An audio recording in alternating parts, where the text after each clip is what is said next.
сыйкыр эң жаман нерсе. Сыйкырдан этият болуш керек, сыйкырга жолобош керек. Кимде ким сыйкыр кылдырган болчу болсо буга жер мен айтат элем. Адамдарда бар да кээ бирөөлөр сыйкыр кылдырып койгон. Тобо кылсын. Эгерде бирөөгө буга жери барып, бирөөнүн аялына же бирөөнүн баласына же бирөөнүн жакынына сыйкыр кылдырып жүргөндөр болсо, бүгүн угуп атса, азыр тобо кылсын. Азыр тобо кылып, эй Алла, өзүң кечир деп тобо кылсын. Кудайым кечирет иншалла. Экинчи ошол жолго барбаш керек да. Мындан кийинки ар ким ушул нерселерди уккандардын бардыгы өзүбүздүн жакындарыбызга, ата-энебизге, бир туугандарыбызга, санаалаштарыбыздын бардыгына ушул нерсени айтып жеткирейли. Адамдар сыйкыр, кара дуа, ушуга окшогон нерселерге жолобош керек. Көз ачыкка барбаш керек. Бир нерсеси жоголуп калса, көз ачыкка бара калайын, төлгө тарттыра салайын. Бунун бардыгы кайыпты бир гана Алла билет.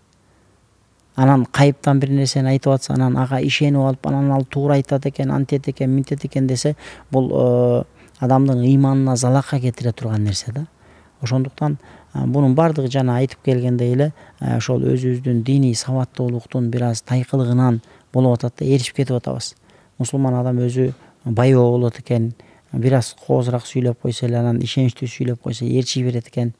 Ошондуктан мына диний адабияттарды көп окусак, өзгөчө ушул сыйкыр туурасында мисалы, же болбосо башка негизи эле Кудайга кулчулук туурасында, ошондо адам баласы мындай оңолот эле.